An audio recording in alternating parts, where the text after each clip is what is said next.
Врачи, учителя, журналисты, государственные служащие, парламентарии, художники, блогеры и предприниматели. Оторвавшись от рабочей рутины, деятели именно таких сфер в минувшую субботу сыграли в футбол.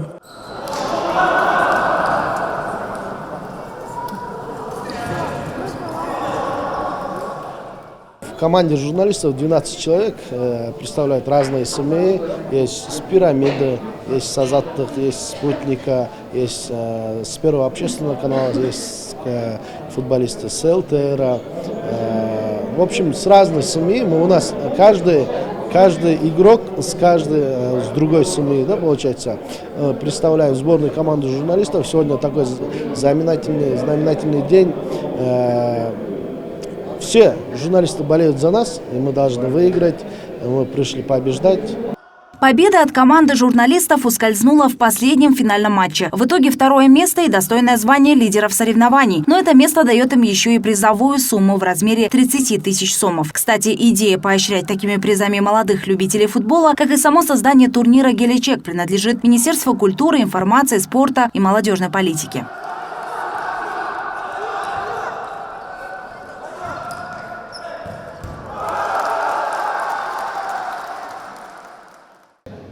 Цель – собрать молодежь с разных профессий, направлений. Здесь и врачи, здесь и преподаватели, здесь и блогеры, журналисты, государственные служащие, спортсмены, представители культуры и так далее.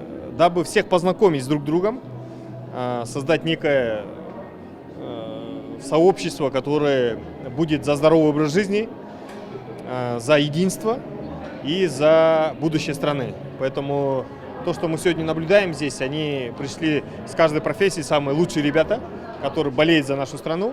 Ну и в такой дружеской, спортивной атмосфере провести этот день. Общий призовой фонд 50 тысяч сомов за первое место, 30 тысяч сомов за второе и 20 за третье, а также медали, кубки и привлекательные подарки от партнеров турнира, во время которого партнеры разыгрывали лотереи для болельщиков.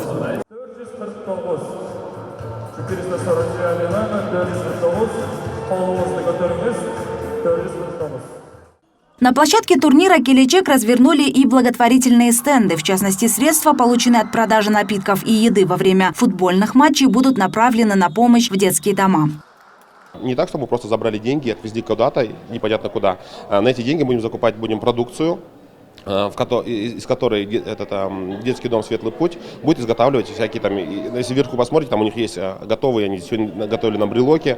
И получается, мы это, грубо говоря, там у нас получится 10 тысяч, за счет того, что мы просто отдадим 10 тысяч, оно как 10 тысяч сгорает, а за счет того, что мы как социальный бизнес это развиваем, это будет там 20-25 тысяч. И у нас очень много именно целей, планов именно с Союзбеком Адурбековичем, именно замминистра культуры, чтобы именно в детских домах развивать этот социальный бизнес. А где-то это может быть там яйца они могут рвать, мы будем строить там целые курятники и так далее и тому подобное.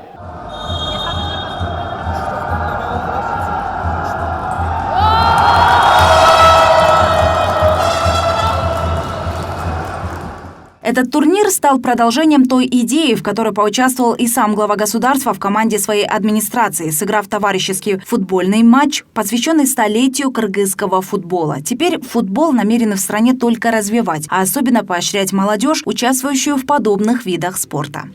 И самое главное, хочу сказать, что это мероприятие не только это спортивное, она и культурная, как вы видите. И в этих программах заключается еще и разыгрываем лотереи для наших зрителей.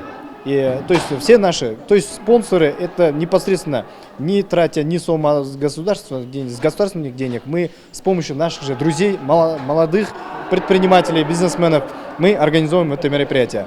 И хотелось бы, что это мероприятие, она была, например, то есть каждый раз продолжалась. В наших планах разработаю целую концепцию, она будет проходить каждые 2-3 месяца в каждых областях.